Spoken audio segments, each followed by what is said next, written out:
Hi, welcome to Future Dragon Rocket. I am not Ryan Reynolds. So this is going to be my review of the Eternals. I'm not really quite sure where to rank it in the MCU right now, just because it's very abstract. The last MCU movie that came out, Shang-Chi, that was definitely a top 10 film for me. I'm going to have to rewatch Eternals just to kind of place it in the whole, I think, 25 now total MCU film rankings. But I loved it. I enjoyed it. It was beautiful to watch. I think the one biggest disappointment was the music. The composer, he had previously done Game of Thrones, but I don't think that there was anything too impressive about the any music in the film at all, to be honest, until the not the mid credits, but like when the credits rolled. I thought the music at the end and the whole credit roll was probably the best the composer did, to be honest. But it could have also done better as a Disney Plus series, just because there's so many characters.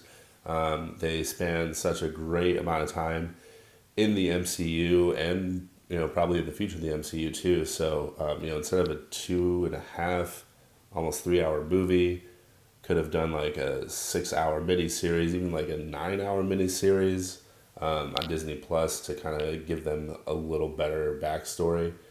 No single character kind of stole the movie. There was definitely more laughs and more comedy from Fastos and Kingo, even Gilgamesh too. So there were characters. Those top three characters had the best jokes and the best comedy in the movie, but no single character stole the show for me. I was really impressed with how they did Druig. Druig was kind of a complicated Eternal character in the Neil Gaiman comics from a few years ago, and I thought they did Druig very, very well.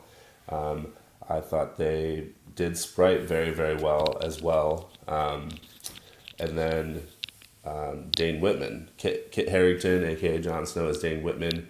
That was a bit of a disappointment. He was in the movie, but he was just the boyfriend. So if you have not read any comics, you're not going to know that he's actually a character, and not just a boyfriend.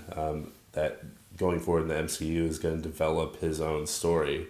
And then besides that, it was pretty good back and forth between like the history of the Eternals and different events throughout human history that they witnessed and shaped. And then the action was still really good. A lot of people may not view it as like your typical MCU movie, your typical MCU film, but the fight scenes were still great. Icarus fighting the Deviants, Athena fighting the Deviants, and I think my favorite fight scene was actually Bakari versus Icarus towards the end of the film out on that beach. And then I thought they wrapped it up pretty good. And then, of course, stayed for the mid and post credit scenes. The mid credit scene introduces Harry Styles into the MCU, which is huge. He has a huge fan base, and he is playing Star Fox or Eros, another Eternal, who's actually Thanos' brother in the comics. And then the post credit scene reveals the Ebony Blade, Dane Whitman, the Black Knight, his sword, and someone off screen, someone mysteriously saying, "Are you sure you want to do that, Mr. Whitman?" And it kind of sounded like Nick Fury. Hopefully it is Nick Fury to tie it into the whole global MCU, but who knows if that was Nick Fury telling Dane Whitman that sentence or not, that question or not. But go see it. We're just a few short weeks away from Hawkeye on Disney Plus. First two episodes dropping November 24th, and then Spider-Man No Way Home December 17th. So subscribe.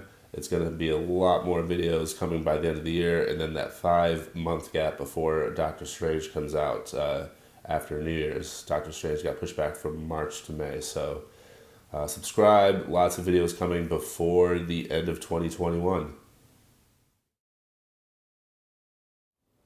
Thanks so much for watching Future Dragon Rocket. Subscribe down below. Share on social media. See you next time.